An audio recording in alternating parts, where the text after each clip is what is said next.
할렐루야, 반갑습니다. 우리 인사할까요? 주를 가까이 함이 복입니다. 주를 가까이 함이 복입니다. 네. 한 주간 평안하셨죠? 네, 오늘도 이어서 인수기 강해 하겠습니다.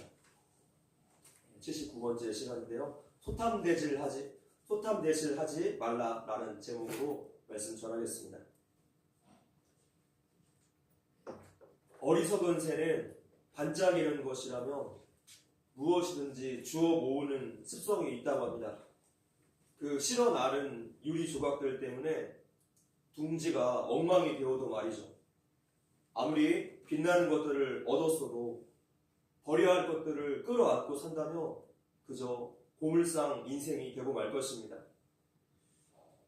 난파하는 배에서 가장 늦게 내리거나 끝내 배와 함께 수장되는 사람이 어떤 사람인지 아십니까?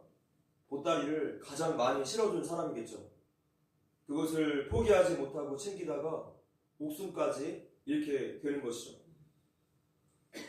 지금은 TV에서 하는지 모르겠지만 청소광 브라이언이라는 프로그램이 있는데 그 브라이언의 청소 팁 중에 한 가지는 안 쓰는 것들, 유통기한 지난 것들부터 아주 과감하게 아낌없이 죄다 버리는 일에서부터 청소가 시작이 됩니다. 집안 정리도 일단 버리는 일에서부터 시작이 되어야 한다는 것이죠. 버리는 것이 새로운 출발의 시작입니다. 우리의 신앙생활도 버려야 할 것들을 버리지 못해서 이제 그만 내려놓아야 할 것들을 내려놓지 못해서 앞으로 전진하지 못하고 현실의 안주해 있지 않습니까?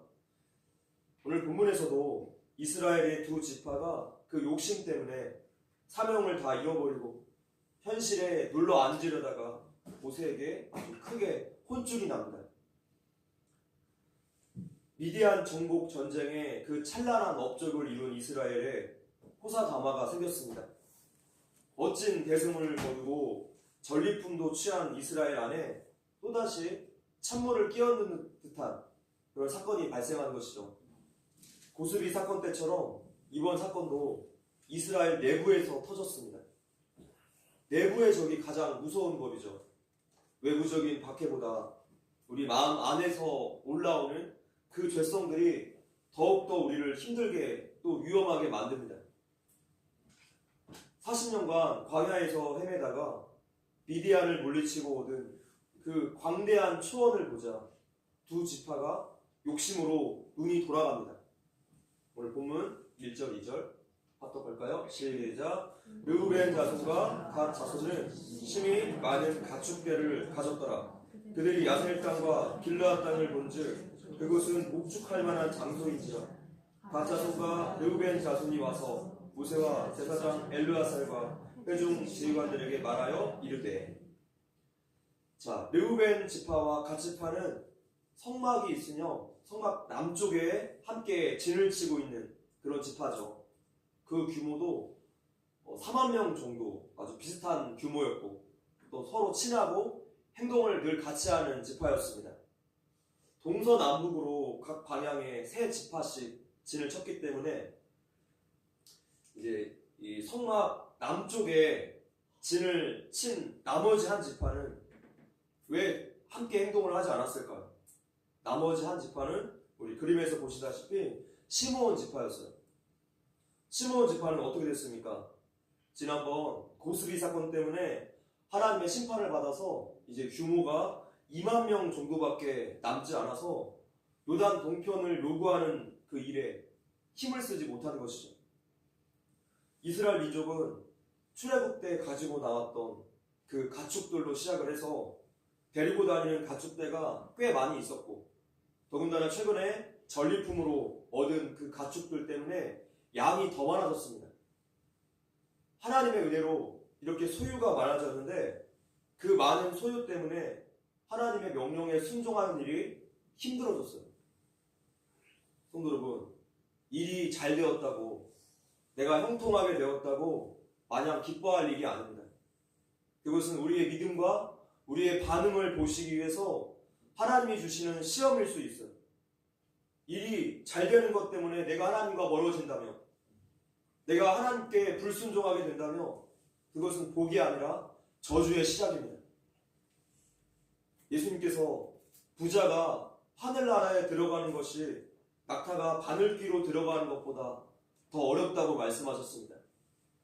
부자 되면 안 된다라는 뜻이 아니라 세상의 욕심이 믿음의 경주를 불가능하게 만든다는 뜻이에요. 욕심이 하나님 말씀에 순종하지 못하도록 막습니다. 마가복음 10장 21절에 합독할게요. 시작. 예수께서 그를 보시고 사랑하라 하사 이르시되 내게 아직도 한 가지 부족한 것이 있으니 가서 내게 있는 것을 다 팔아 가난한 자들에게 주라. 그리하면 하늘에서 보화가 내게 있으리라. 그리고 와서 나를 따르라 하시니.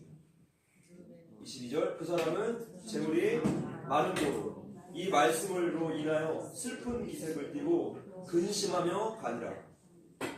이 부자 청년이 예수님께 나와서 구원 얻기를 바랬습니다. 그는 영적인 일, 영생에 굉장히 관심이 많은 청년이었어요. 근데 그가 가진 많은 재산 때문에 발목이 잡혀서 결국 예수님을 떠나가죠. 슬픈 기색을 띠고 근심하며 가니라. 물질로 인해서, 세상 일로 인해서 예수님을 따르지 않는 사람들이 교회 안에 많이 있고 오늘 내가 될 수 있다는 뜻입니다. 예수님보다 중요시 여기는 그 어떤 것 때문에, 예수님보다 우선하는 그 어떤 것 때문에 우리는 스스로 예수님을 떠날 수 있게 돼요. 물론 택함을 받은 자는 매를 맞고 다시 하나님께 돌아올 수 있겠지만 이것 때문에 발생하는 그 삶의 고통들, 또 슬픔들은 면제될 수 없습니다. 본문 1절에 이 본직에 사용되는 원어는 우연히 또 무심코 그 땅을 보았다라는 의미가 아니라 적극적으로 주목해서 봤다는 뜻이에요. 적극적으로 주목해서 가나안 정복을 위해서 전력을 다해야 하는 그 마지막 순간에 지금 이 두 지파가 그 땅의 풍요로움에 마음을 빼앗겨 버립니다. 3절입니다. 시작. 아다롯과 디본과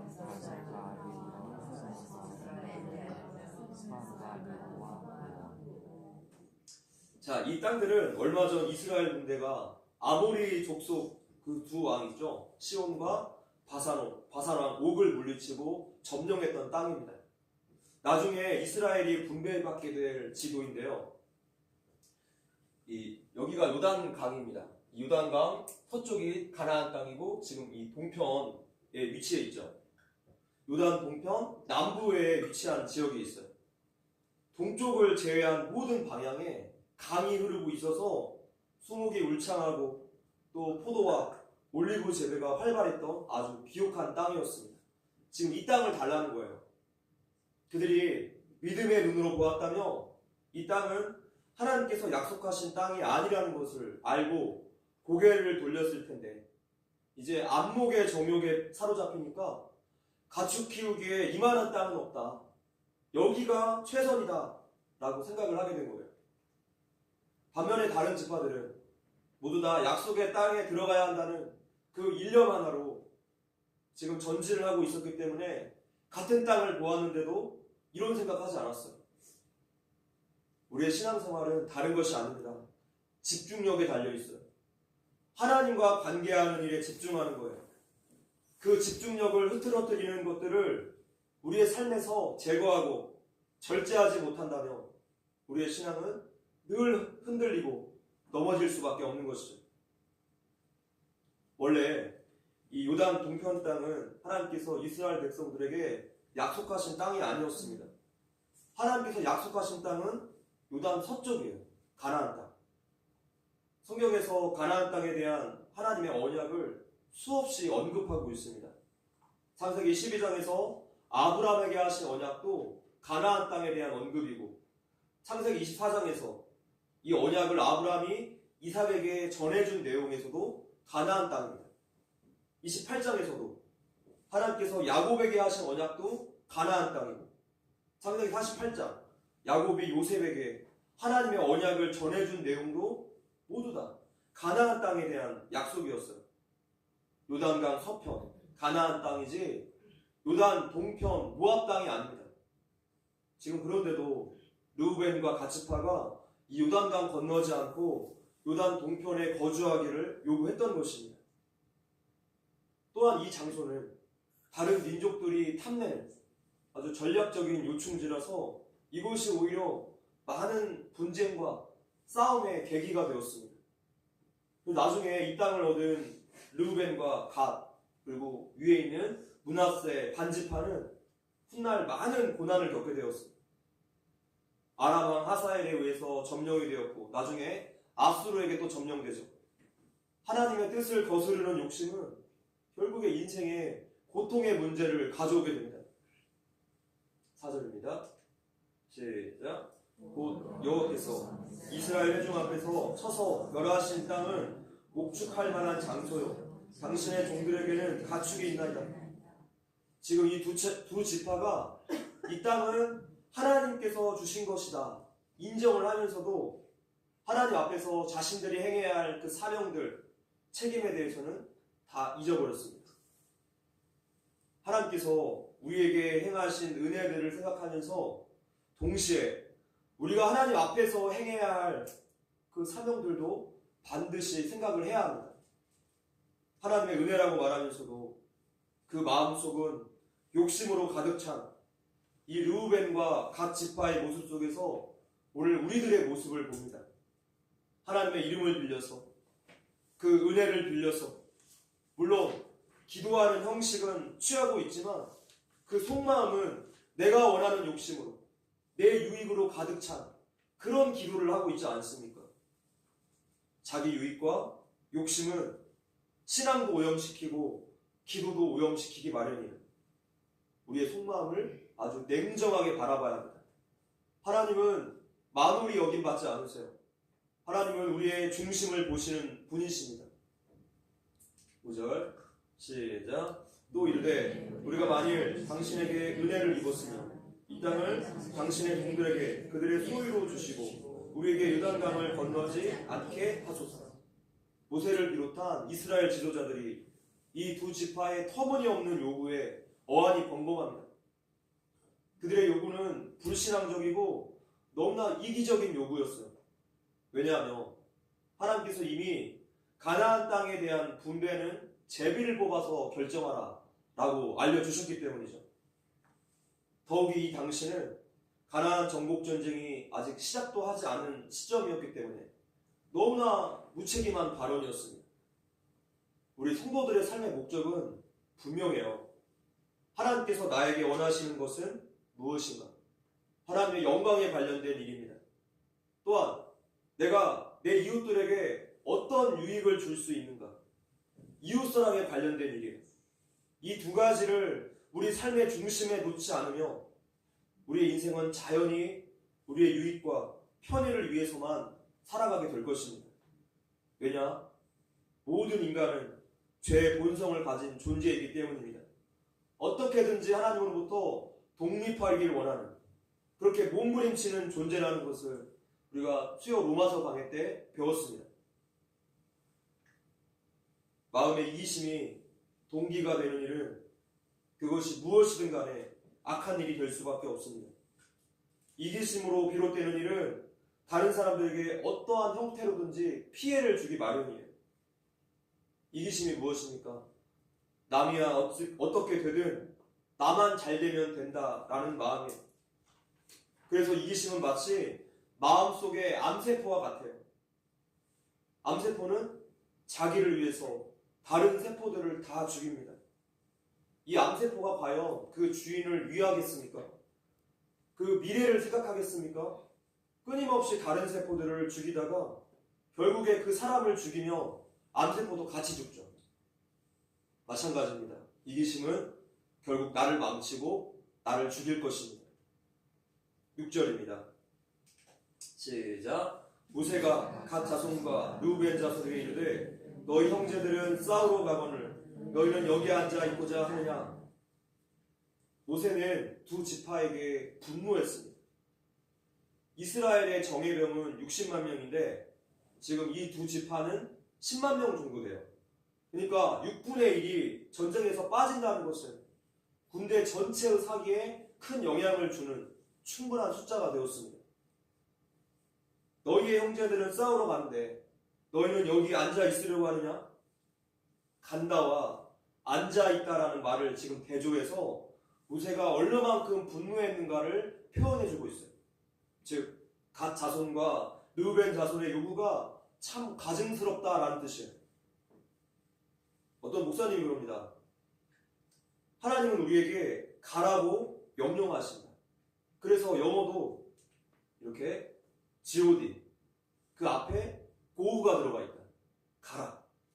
반면에 사탄은 우리에게 주저앉으라고 말한다. 그래서 영어 앞에도 SAT, set, 앉다가 들어있다. 아주 기가 막힌 발견이죠. 다른 사람들은 약속의 땅으로 하나님께서 허락하신 그 복된 미래로 가려고 으쌰으쌰하고 있는데 지금 이 두 지파가 믿음의 경주를 코앞에서 포기하겠다는 거예요. 이 강만 건너면 바로 가나안 땅인데 다 와 놓고서는 포기합니다. 그들의 선택의 기준은 하나님의 약속이 아니라 현실의 필요였어요. 현실에 이렇게 안주하려는 마음은 사명을 다 무너뜨립니다. 아브라함과 처음에 같이 가나안 땅에서 떠났던 삼촌 데라도 그랬습니다. 그 여정의 중간에 들린 하란이라는 아주 좋은 도시에서 마음을 다 빼앗겨서 결국에 그곳을 떠나지 않고 그곳에 머물러 버렸어요. 그의 이름은 오늘날 머뭇거림, 지연, 안주함의 대명사가 되었죠. 딜레이라는 영어는 바로 이 아브라함의 삼촌 데라라는 단어에서 파생되어 나왔습니다. 한 사람의 이름이 부정적인 상징이 되어버린 것이죠. 나의 일상에 또 세상 일에 온통 마음을 빼앗기고 거기에 집중되어 있으며 하나님 나라에 대해서는 자연히 관심이 사라져요. 우리의 신앙은 전진 아니면 후퇴밖에 없습니다. 우리가 성장하고 성숙되지 않은 신앙은 점차 쇠락하기 마련입니다. 그렇게 어느덧 하나님을 떠나게 되는 거예요. 우리 성도에게는 천국 표대를 향해서 끝없이 전진하는 것밖에 다른 대안이 없어요. 천국은 좁은 문입니다. 좁은 길입니다. 이것을 기억하셔야 돼요. 7절입니다. 시작. 너희가 어찌하여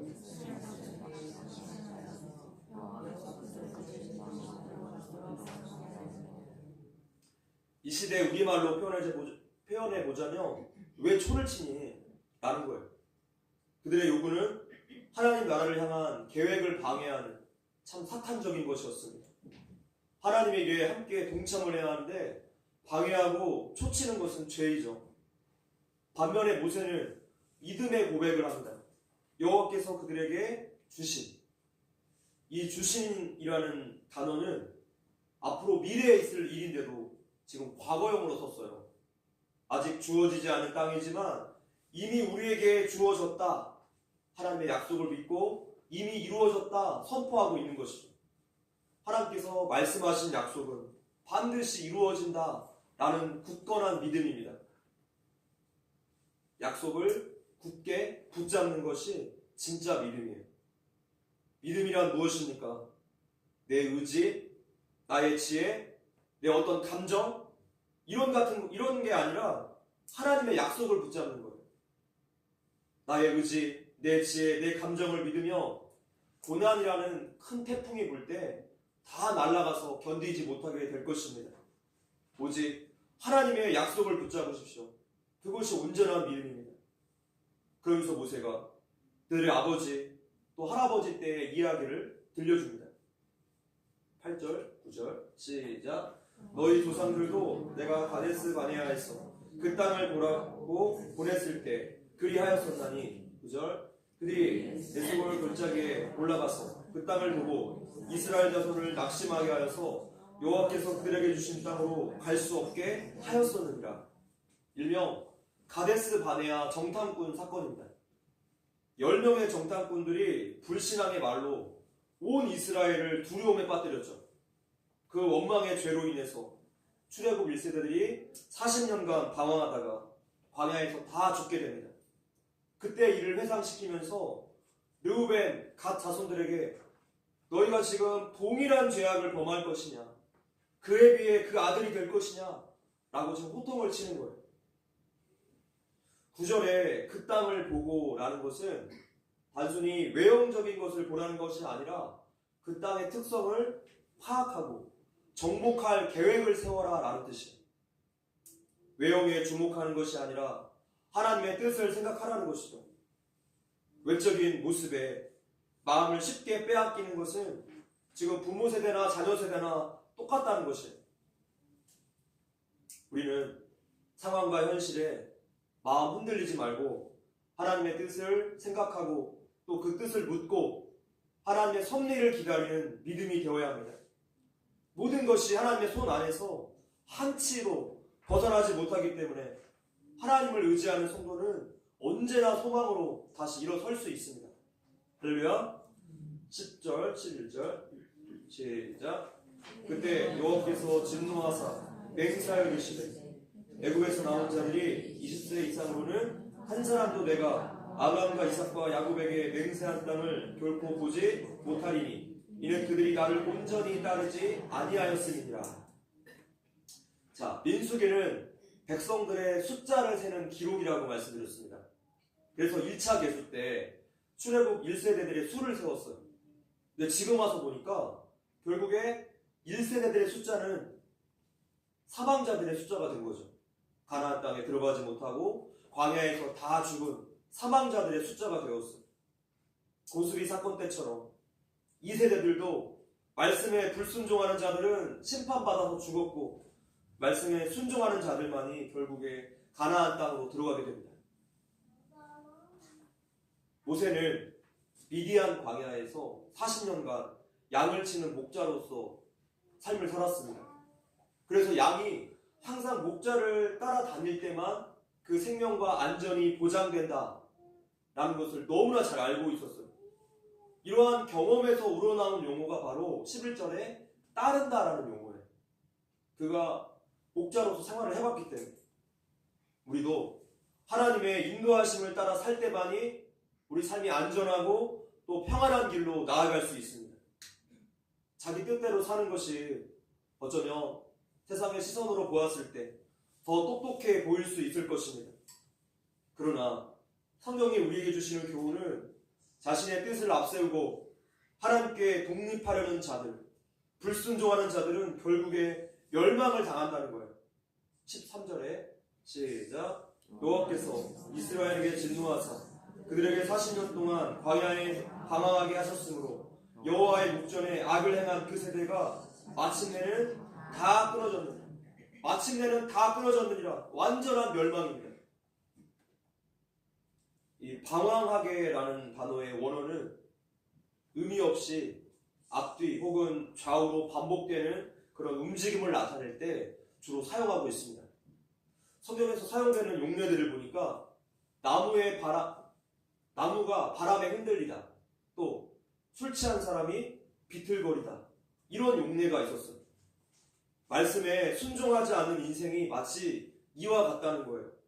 하나님의 뜻을 알지 못해서 분명한 사명이 없어서 흔들리고 비틀거리다가 결국에 그렇게 사라지게 되는 허무한 인생이 된다는 것입니다. 그래서 우리 성도들은 하나님의 뜻과 그 사명을 분명히 해야 합니다. 여호와의 목전에 이 원어를 직역하며 여호와의 눈 안에서라는 뜻입니다. 여호와의 눈 안에서. 무슨 말인가 하며 우리가 상대방의 동공을 보며 어떤 현상이나 장면이 맺혀지는 것을 우리가 볼 수 있죠. 그 동공에 지금 그 모습을 표현하고 있어요. 출애굽 1세대들의 불순종의 그 악의 모습이 하나님의 진노의 눈에 맺혀졌다는 거예요. 섬뜩하지 않습니까? 우리의 죄악은 하나님의 눈에 이렇게 비춰져요. 불꽃 같은 눈동자로 바라보시는 하나님을 우리는 그냥 잊어버리고 그렇게 죄짓고 살 때가 얼마나 많습니까? 하나님의 눈은 도저히 속일 수가 없는 거예요. 여호와의 목전에서 우리가 항상 살고 있다는 이 사실을 기억하면서 살아야 하겠습니다. 반면에 12절의 갈렙과 여호수아처럼 구원받은 사람들은 끊임없이 자기 자신을 부인합니다. 그래서 늘 회개가 일상적인 모습이에요. 어렵지만 하나님 말씀에 순종하기 위해서 발버둥을 쳐요. 그것이 천국 백성들의 일상적인 모습이죠. 하나님은 사랑과 은혜에 대해서도 분명하게 말씀하시지만 징계와 심판에 대해서도 분명하게 말씀하시는 공의의 하나님이심을 우리가 항상 기억해야 하겠습니다. 하나님을 향한 두려움이 없으면 사람은 어리석은 선택을 할 수밖에 없어요. 순종이 평안이고 순종이 형통이고 순종이 우리의 행복인 줄 믿습니다. 결정적인 순간에 그 잘못된 욕심 때문에 잘못된 결정을 하는 사람들이 성경에 나옵니다. 창세기 13장을 보니까 지금 똑같은 경우가 나오는데 아브라함과 조카 롯의 땅 우선권 이야기예요. 복의 통로인 아브라함 삼촌 밑에 있다 보니까 롯이 덩달아서 부자가 되었습니다. 가축대가 많아졌어요. 이렇게 재산이 많다 보니까 아브라함의 종들과 롯의 종들 사이에 갈등이 일어나죠.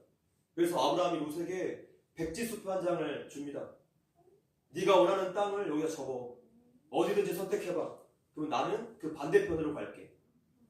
고대 근동의 그 가부장적인 사회에서 한 가문의 가장이 땅 선택의 우선권을 조카에게 먼저 주었어요.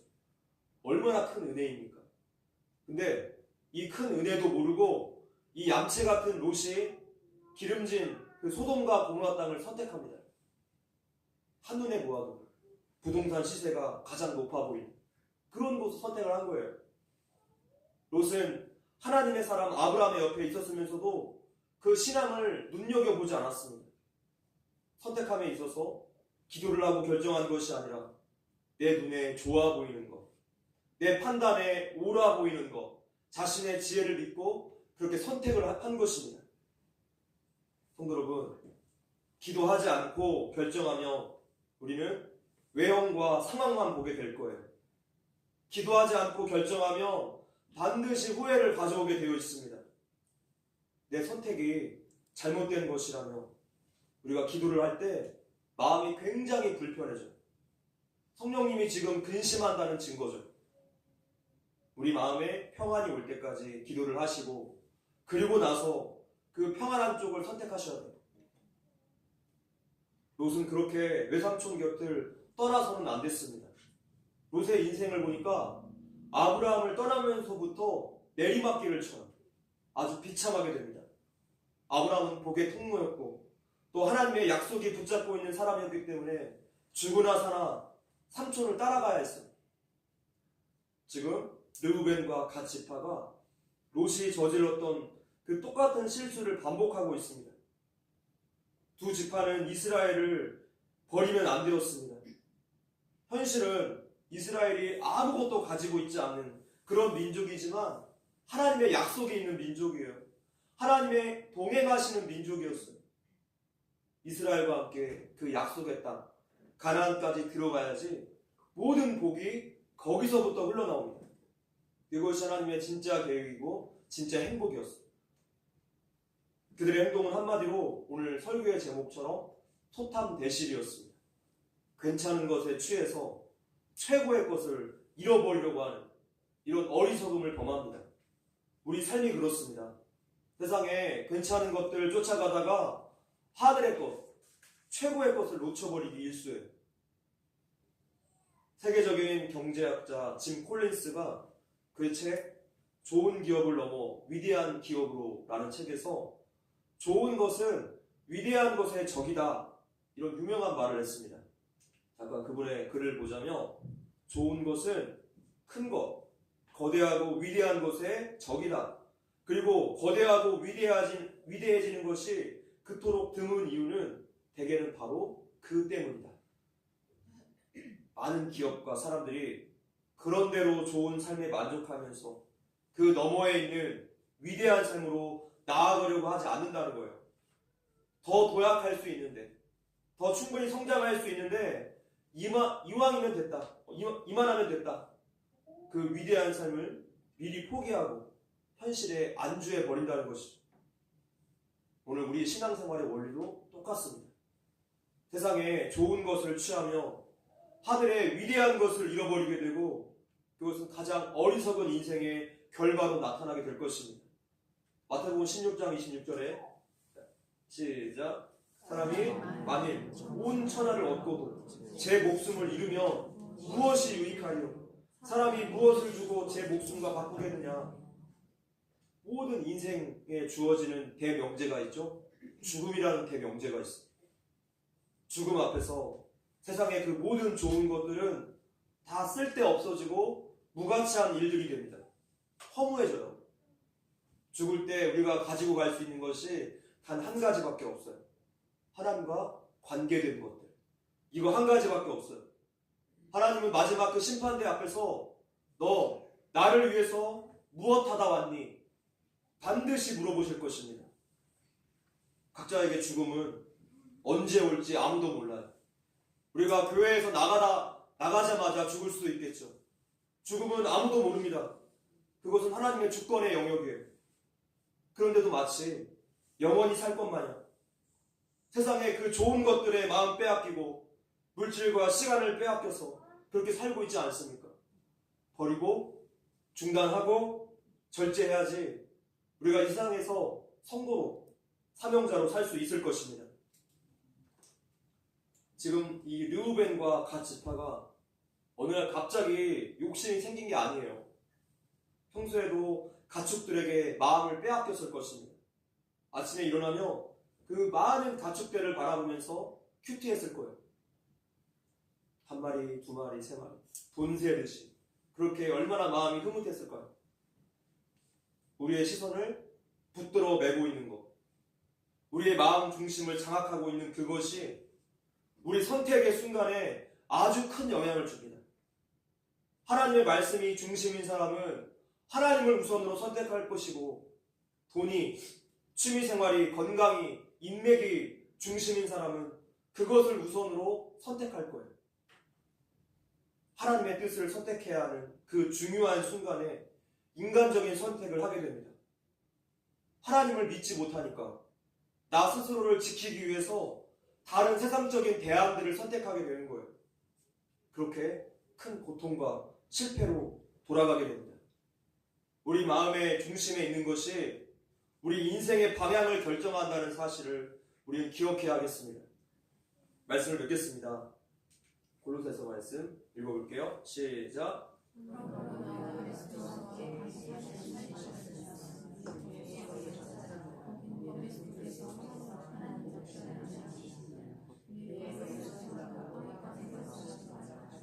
아멘. 위의 것을 생각하라는 것은 우리의 생각을 거기에 붙들어 매라 라는 뜻이에요. 거기에 고정시키라 라는 뜻입니다. 하나님의 말씀에 우리의 생각을 고정하라는 거예요. 날마다 말씀 묵상하고 기도해야 합니다. 항상 하나님 생각하셔야 돼요. 성도들은 그렇게 해야지만 이 현실의 문제, 또 염려에, 유혹에 매몰되지 않을 수 있습니다. 상황을 뛰어넘어서 일하시는 하나님을 우리가 다시 한번 붙잡을 수 있게 됩니다. 그러면 언제든지 다시 살아날 수 있어요. 좋은 것은 위대한 것의 적입니다. 세상에 괜찮은 것 쫓다가 최고의 것 놓치지 마십시오.